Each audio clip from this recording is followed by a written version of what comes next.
The email arrived while I was in Tokyo, finalizing a deal that would change everything.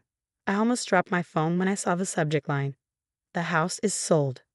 I'm Sophia Mitchell, and at 32, I had spent the last decade building something my parents never believed in, a global tech consulting empire. But right now, staring at my mother's email, none of that mattered.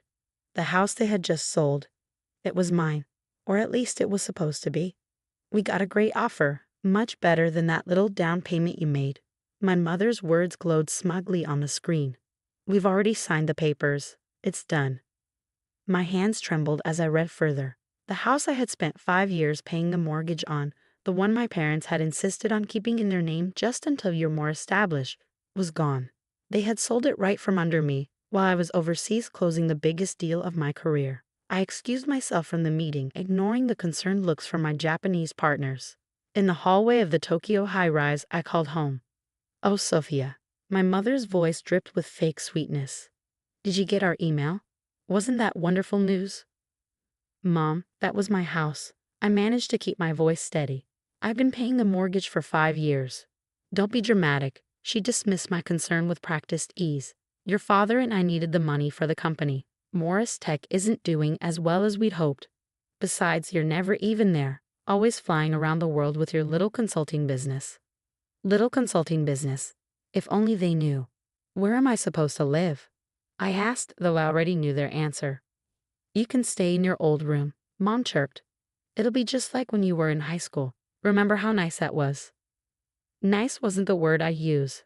I remembered the constant criticism, the comparisons to my successful older brother Michael, who now worked as CFO at our parents' company. The same company that was apparently struggling enough to justify selling my house. "I have to go, Mom. I'm in the middle of something." I hung up before she could respond. Back in the conference room, I looked at the contract spread before me. The irony wasn't lost on me. While my parents were selling my house to save their failing tech company, I was here in Tokyo, secretly orchestrating the biggest corporate takeover of my career. You see, Morris Tech, my parents' pride and joy, wasn't just struggling, it was drowning.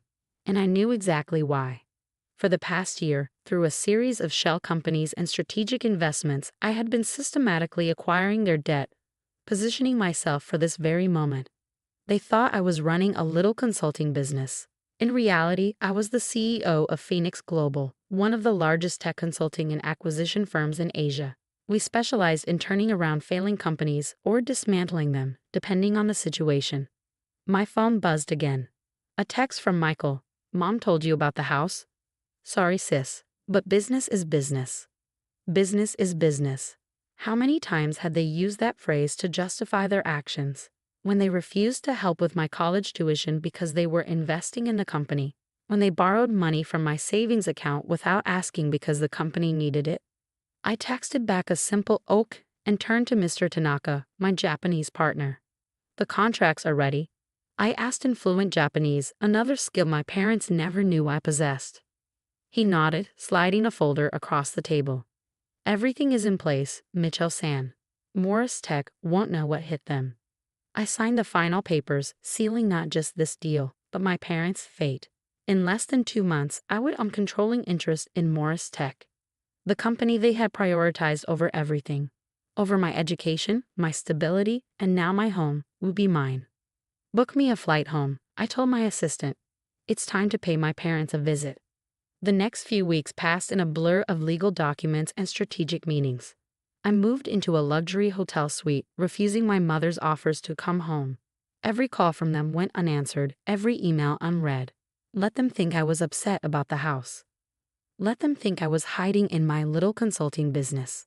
They had no idea what was coming. The morning it all came together, I stood in front of my mirror, adjusting my blazer. The woman staring back at me wasn't the daughter they had dismissed for so many years. She was a CEO, a force to be reckoned with. And today, everyone would know it. I grabbed my briefcase, filled with the documents that would change everything, and headed to Morris Tech's headquarters. Time to show my parents exactly what their unsuccessful daughter had become. Walking into the building, I remembered all the times I visited as a child. Watching my father and brother strut around like kings while my mother simpered at their sides. The security guard nodded at me, He was already on Phoenix Global's payroll like many other key employees. The elevator ride to the executive floor felt endless.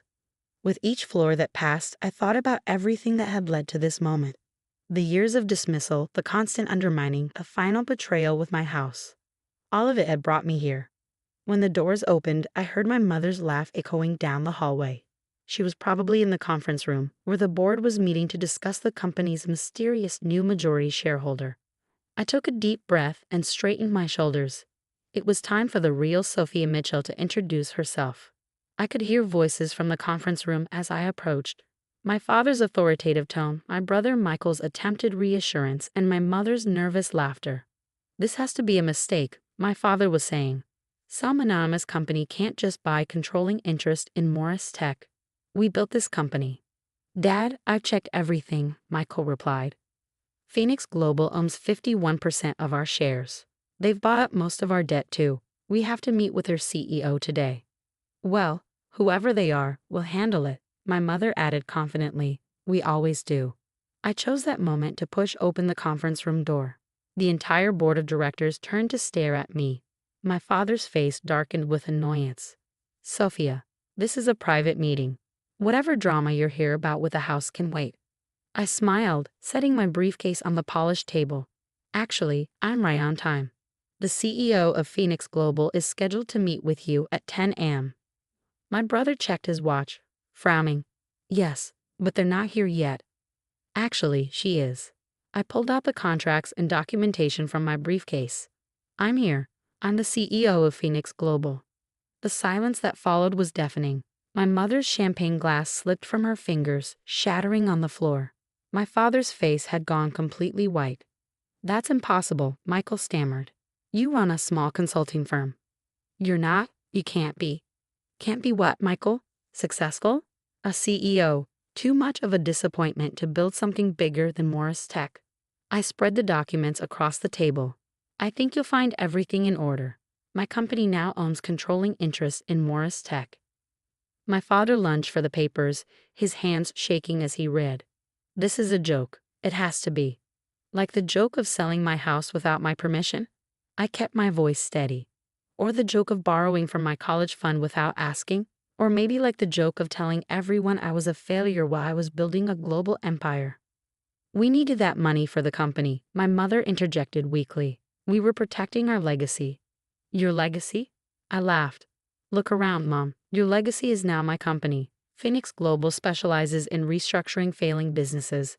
And Morris Tech? It's been failing for years." "You can't do this to us," my father's voice cracked. "We're your parents. Business is business." I quoted their favorite phrase back to them. "Isn't that what you always said?" I turned to the board members, many of whom were trying to hide their smiles. They'd suffered under my family's mismanagement for years. "As of today, there will be changes. Michael, you're no longer CFO. Dad, you're stepping down as CEO. Mom, your position as VP of Public Relations is terminated. You're firing us?" Michael looked like he might faint. "Your own family?" I thought about all the times they'd chosen the company over me, all the dismissive comments, the stolen opportunities, the constant undermining. "No, I'm not firing you. I'm offering you exactly what you gave me. A chance to work your way up from the bottom." "Michael, there's an entry-level accounting position open." "Dad, we need someone in sales." "Mom, I hear the reception desk is available." My mother burst into tears. My father's face had turned from white to purple. "Or," I continued, "you can clean out your desks by the end of the day. Your choice." "You ungrateful," my father started, but I cut him off. "Careful, Dad. Remember who you're talking to. I'm not that little girl anymore. I'm your boss." I gathered my documents and headed for the door, then paused. "Oh, and about my house, the one you sold. I bought the company that purchased it. The new deed will be in my name by tomorrow." The look on their faces was priceless. Years of dismissal, of being treated like a disappointment, of having my achievements minimized. All of it had led to this moment. "Board meeting tomorrow at 9 a.m., I announced. "Don't be late. Well, those of you who still have jobs." I smiled at my family. "The rest of you can pick up your personal items from security." As I walked out, my heels clicking on the marble floor, I heard my mother's sobs, my father's angry outburst, and my brother's stunned silence. But for the first time in my life, their reactions didn't matter. I had built something they never thought I could. I had succeeded beyond their wildest expectations, and most importantly, I had finally shown them exactly who I was, not the disappointment they'd labeled me as, but the powerhouse I'd become. My phone buzzed. A text from Mr. Tanaka in Tokyo. "Congratulations, Mitchell-san. How did it go?" I smiled, stepping into the elevator. Better than expected. Time to rebuild Morris Tech my way. The doors closed on my old life, opening to a future where I was no longer defined by my family's expectations. They had chosen the company over me countless times. Now they could watch as I transformed it into something they never could have built themselves. Sometimes the best revenge isn't just success. It's showing those who doubted you exactly what they failed to see. And as I walked out of Morris Tech's building, now mine, I knew I had done exactly that. The next morning, I sat in my father's old office, my office now, reading the local business news. The headline made me smile. Phoenix Global acquires Morris Tech. Unknown CEO reveals identity in shocking takeover. Unknown CEO. If only they knew how long I'd been planning this, building my empire in the shadows while my family underestimated me. But that was the thing about being underestimated. It gave you the perfect cover to strike when they least expected it. I picked up my phone and dialed my realtor. "Hi, I'd like to put my parents' house on the market." "Yes, the one they just sold." "Don't worry, I own it now." Sometimes karma comes in the form of a daughter they never believed in. And sometimes she comes with a corporate takeover they never saw coming.